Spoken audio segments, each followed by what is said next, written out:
They called it a quarterly update meeting. That's what showed up on my Outlook calendar anyway. Just another Wednesday morning gathering in Meridian Technologies' glass conference room, complete with overpriced coffee and the usual corporate theater. I'm Tom Anderson, 58 years old, and I've been building security systems for this company longer than most of these people have been writing code. But the moment I walked in, something felt wrong. 2 cameras were set up in the back, pointing straight at the podium. You know that feeling when you walk into a room and everyone stops talking? This was worse. Patricia Richardson, our CEO, stood there in her power suit, looking like she was about to deliver the performance of her life. Patty's always been a showboat, but this felt different, more final. I took my usual seat in the 3rd row, same spot I'd occupied for the past 5 years since they moved me out of my basement lab. Around me, engineers and project managers shuffled in with their notepads, most of them young enough to be my kids. Hell, Ryan, my 17-year-old son, probably knows more about their programming languages than I do these days. But they don't know what I know about keeping systems secure. At 58, you start thinking about things differently, like how I've got maybe 7 years left before retirement, assuming my 401k doesn't tank again. The mortgage on the house still has 8 years to go, $2,400 a month. That doesn't care how old I am. And Ryan's MIT acceptance letter is sitting on my kitchen table with a price tag of $55,000 per year. That's $220,000 total, money I promised him he wouldn't have to borrow. Patty cleared her throat, and the room went quiet. After careful consideration, she began, her voice carrying that practiced corporate tone. We've determined that Thomas Anderson is no longer aligned with Meridian's future direction. It took a second for my name to register. The coffee in my stomach turned to acid. She wasn't looking at me. She was performing for the cameras, for the board members watching the live stream, for the investors who'd been breathing down her neck about the upcoming $950 million merger with Pinnacle Capital. 32 years of work. 32 years of late nights, weekend calls, and systems that never failed on my watch. Reduced to one sentence delivered into a microphone for public consumption. You know what really gets me? I'd seen this coming. The writing was on the wall when they started hiring all these 25-year-old hotshots with their computer science degrees and their talk about agile methodology and disruptive innovation. They looked at guys like me and saw dead weight. I sat there, back straight, keeping my face neutral. Around me, a few people started that awkward courtesy clapping you do when you're not sure what's appropriate. Others stared at their shoes, uncomfortable with the spectacle. I wasn't going to give them the satisfaction of seeing me break down. Here's what Patty and her executive team didn't understand about the system I'd built for them. It wasn't just some standard corporate security setup you could replace with an off-the-shelf solution. Over the past 15 years, I designed a 4-layer verification framework that protected every major contract Meridian signed. Layer 1 handled basic authentication, usernames, passwords, the basic stuff. Layer 2 managed legal compliance, making sure every signature was from someone authorized to sign. Layer 3 verified financial authorization, checking that the dollar amounts matched approved budgets. And Layer 4, my personal edition, included quantum encrypted blockchain verification that only I could authorize. I'd learned this approach during my 12 years with Northrop Grumman, working on defense contracts where one mistake could cost millions or compromise national security.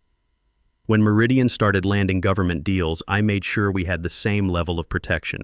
Every contract, every merger document, every major agreement had to pass through all 4 layers. Remove any layer, and the whole system would lock down until the issue was resolved. Patty had no idea she'd just fired the one person who could complete her precious merger. After the meeting, I walked to my desk like I was just grabbing lunch. My workspace looked exactly the same, organized, methodical, everything in its place. The same coffee-stained mouse pad I'd been using for 8 years. The same photo of my Chevy Silverado from the company parking lot picnic. And on the corner sat a photo of Ryan at his high school graduation, holding up his acceptance letter to MIT. Kids brilliant with computers, way beyond anything I ever understood. The photo reminded me why I'd worked so hard, why every late night and weekend call had been worth it. Jim Walsh, our head of security, appeared beside my desk. He's a good guy. Someone I'd personally recommended for the job 8 years ago when he was just a young father trying to provide for his family. Now he had the uncomfortable job of escorting me out. "Tom, I'm sorry," he said quietly, his voice barely audible. "This isn't right.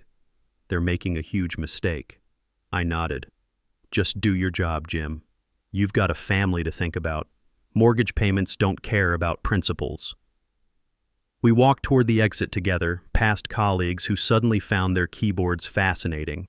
A few met my eyes with apologetic looks, but most avoided eye contact entirely. The sound of my footsteps echoed in the too quiet office. At my age, you realize how few real friends you have at work. Most relationships are just convenience, people being polite because they have to see you every day. At the glass doors, Jim paused before scanning his badge. "They don't deserve what you built for them," he said. "Take care of yourself, Jim," I replied, keeping my voice steady. The doors opened with their familiar mechanical hiss. Cool air rushed in from the parking lot, carrying the smell of car exhaust and the promise of a life I hadn't planned for. I stepped through without looking back. What I carried with me was heavier than any briefcase, the knowledge that Meridian's entire merger depended on systems I'd built, layer by careful layer. That evening, I sat in my apartment, the familiar quiet settling around me like an old jacket. Ryan was at study group, preparing for his MIT interviews. The kid had no idea his old man had just become unemployed. At 58, getting fired isn't like being 30 and bouncing back. Companies see your resume and think liability health insurance costs, training someone who might retire in 10 years, dealing with a guy who remembers when things were done differently. I made myself a cup of coffee and sat by the window, watching the city move on without any awareness of what had just happened at Meridian Technologies. My phone sat silent on the table. No calls, no messages, no emergency alerts from the system. But I knew it was only a matter of time. 3 days. That's how long it took for Patty's confidence to crack. I was finishing my morning coffee, thinking about updating my LinkedIn profile and wondering if anyone would hire a 58-year-old systems engineer when my phone buzzed. Meridian's executive line. Patty herself was calling, probably from her corner office with the city view she loved to show off during board meetings. I let it ring once, twice, 3 times. Then I set the phone down and watched it vibrate against the kitchen table like an angry insect. The irony hit me 3 days ago. She'd treated me like dead weight in front of the entire company. Now, in her panic, I was suddenly essential again. When the call finally dropped to voicemail, I waited a minute before pressing play. Her voice came through the speaker, but it wasn't the commanding tone she'd used on stage. This was raw, desperate, breaking at the edges. "Tom, pick up, please. We've got a situation here. The merger documents won't clear without your authorization code. Legal's breathing down my neck, and Pinnacle's executives are asking questions every hour. I need you to call me back. We can work something out. Just call me. Work something out."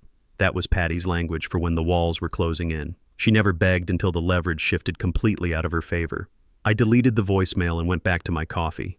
Outside, delivery trucks rumbled past, dogs barked, and life carried on. For the first time in 32 years, corporate chaos wasn't my problem to solve. The calls kept coming. First from Patty, then from Amanda Foster at the law firm handling the merger. Amanda and I had worked together on dozens of contracts over the years. She was sharp, professional, usually respectful. But when I finally answered her call on the second day, desperation had made her forget our history. "Tom, this is just a formality," she said, her voice strained but trying to sound casual. "We need your digital signature to finalize the documents. Nothing complicated, just routine authorization.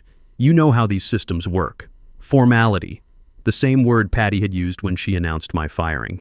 Just a formality, she'd said, like 32 years of service was nothing more than paperwork to be filed away. "Amanda," I said, keeping my tone level, "I know better than anyone what's at stake here. I built the framework your contracts are trapped inside. I know exactly why the system is frozen, and it's not a formality." Silence stretched between us. The kind lawyers hate silence that means control is slipping away from them. "Surely you understand the risk of letting this collapse," she said carefully. "The jobs at stake, the shareholders, the economic impact." I almost laughed. Where had their concern been when Patty paraded my dismissal like a trophy? Where had it been during all those late nights when I worked alone to keep their deals from falling apart? And where was their concern about my job, my mortgage, my son's college fund? "I won't be signing anything," I said. "Not today, not ever. You want to talk about jobs at stake? I just lost mine after 32 years. Good luck figuring out your authorization problem." The next morning brought news that Meridian's stock had dropped 12 points overnight. The financial networks were calling it a procedural delay, but markets don't lie. When confidence falters, numbers fall. The system I'd built was speaking louder than any press release Patty could issue. Then came the anonymous message. I found it in my personal email that evening, the subject line blank, sender address routed through multiple relays. The body contained one line: "They need you more than they think. The other side knows it too." ARAR could be Alex Rivera from IT, someone who'd always understood the technical side of what I'd built. The message was followed by another the next day. Patty doesn't hold the key. You do. Pinnacle Capital knows it. Check the business news. That hit me like cold water. I pulled up the financial websites on my laptop. Buried in the merger coverage was a quote from an unnamed Pinnacle executive. Certain technical authorizations remain outstanding. We're evaluating all options. They weren't fooled by Patty's performance. They recognized that I, not her board or her lawyers, was the real gatekeeper. The $950 million merger depended on authorization that only I could provide. And I was sitting in my kitchen in sweatpants, unemployed, with no intention of helping any of them. By the end of the week, the whispers had become headlines.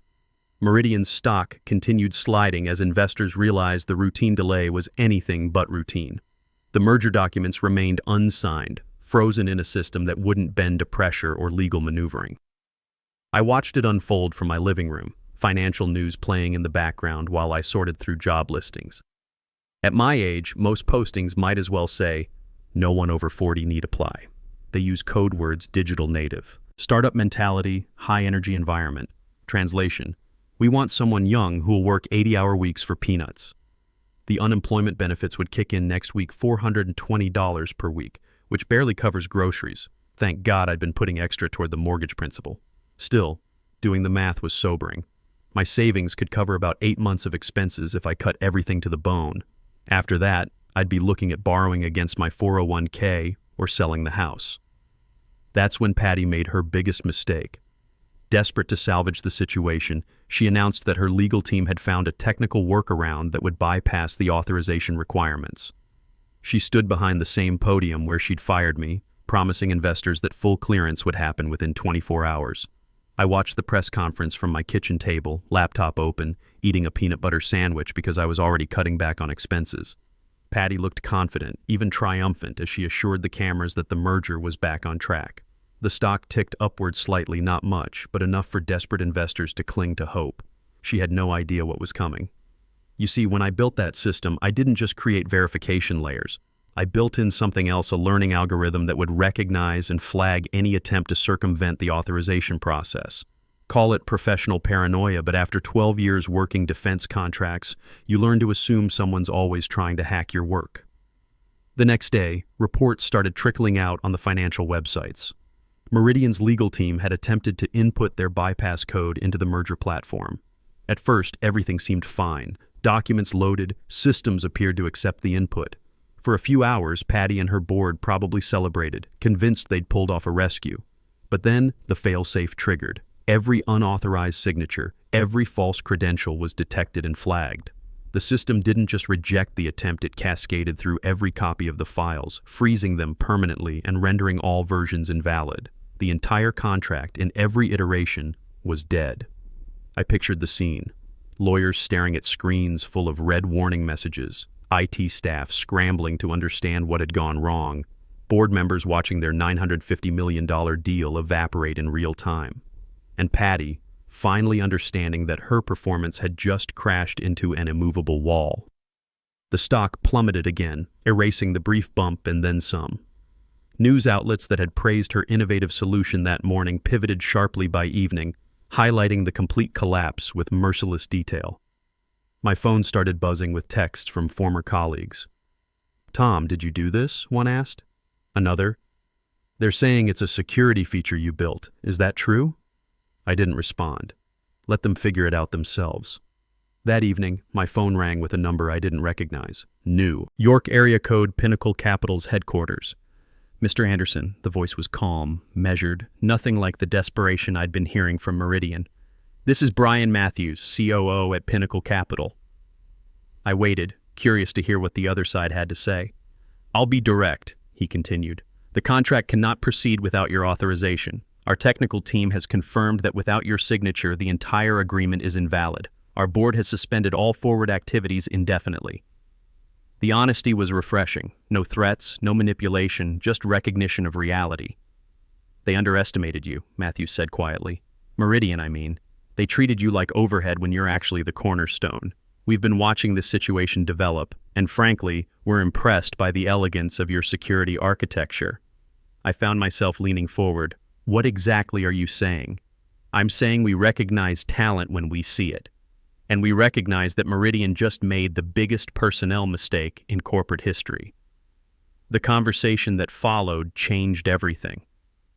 Matthews explained that Pinnacle had been evaluating not just Meridian's financials, but their technical infrastructure. My security system was one of the main assets they'd wanted to acquire. Without it, and without me, the merger made no sense. We're prepared to make you an offer, he said. Chief Technology Officer, $280,000 base salary, full benefits, and equity options.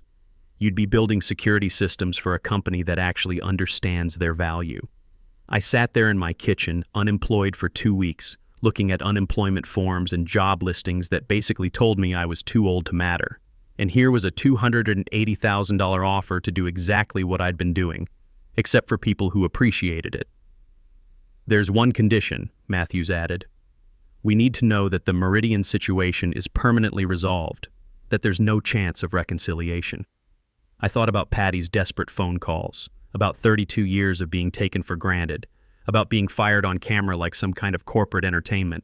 Mr. Matthews, I said, that bridge isn't just burned, it's ash. 2 days later, federal agents were executing search warrants at Meridian's offices. It turned out the merger collapse had triggered something bigger, a federal investigation into financial irregularities that my security system had been flagging for months. The same system designed to protect legitimate contracts was now exposing illegitimate ones. Agent Sarah Collins from the FBI Financial Crimes Division called me the next morning. Professional, direct, asking technical questions about the security framework and how it might have been compromised. I met her at a downtown coffee shop. Nothing dramatic, just two people talking over mediocre coffee and stale pastries. We're seeing patterns that suggest systematic contract manipulation, she said, sliding a tablet across the table. Payments to shell companies, backdated authorizations, routing through offshore accounts. Your system flagged all of it over the past 18 months. The irony was perfect. Patty had fired me for refusing to compromise the system's integrity. Now that same integrity was exposing her crimes. The security architecture I'd built wasn't just protecting legitimate contracts, it was creating an evidence trail of illegitimate ones. We'd like you to consult on the technical analysis, Collins continued. Help us understand what the system detected and when. The pay is $180 per hour, and given the complexity of this case, we're looking at several months of work. At $180 an hour, working even part-time would more than cover my expenses while I figured out the Pinnacle offer. Better yet, the work felt meaningful using my skills to expose corruption instead of enabling it. One more thing, Collins said as she packed up her tablet. This investigation is going to get a lot bigger. We're talking money laundering, defense contract fraud, possibly more. Meridian's going to be front-page news, and not in a good way. Within 2 weeks, federal agents were executing search warrants at Meridian's offices. Computers seized, files impounded, executives lawyering up. The $950 million merger became the least of Patty's problems as money laundering and fraud charges materialized. The business news coverage was brutal defense contractor under federal investigation, CEO facing fraud charges, merger collapse triggers, criminal probe. I wasn't just a witness anymore. I was the guy who'd built the system that caught them. Every news article mentioned the sophisticated security architecture that had detected the irregularities. They didn't use my name, but everyone in the industry knew who'd designed Meridian's systems. That's when other companies started calling. Not just Pinnacle, but their competitors too. Word spreads fast in the defense contractor world, especially when someone builds something that actually works.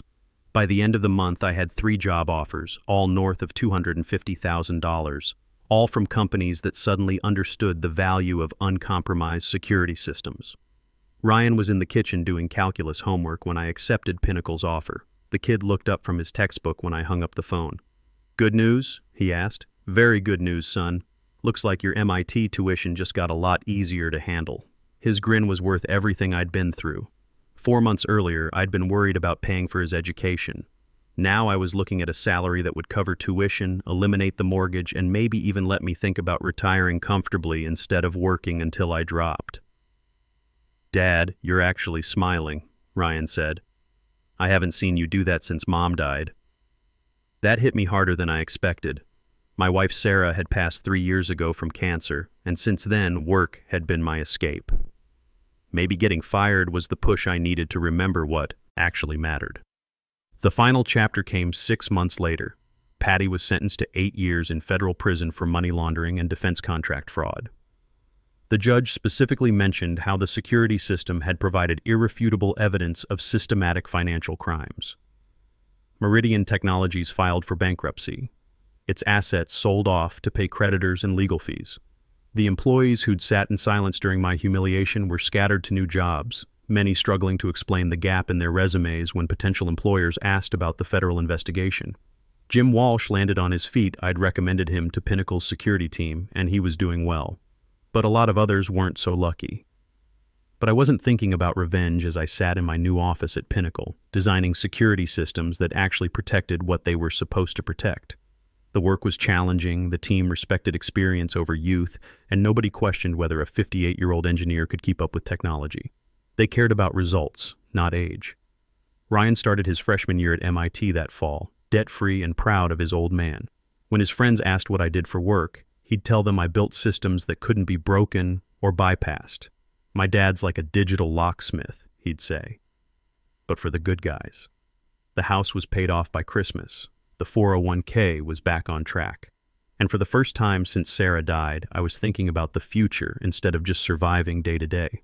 Pinnacle had already mentioned promotion opportunities, maybe running the entire cybersecurity division in a few years.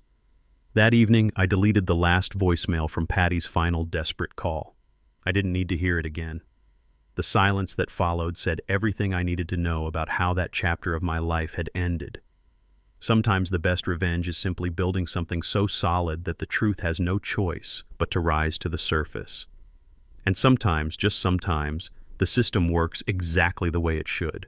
When companies value loyalty and experience, when hard work gets recognized, when doing the right thing actually pays off, that's when you know you've found where you belong. You know what I learned? At 58, getting fired isn't the end of your career. Sometimes it's the beginning of the one you should have had all along.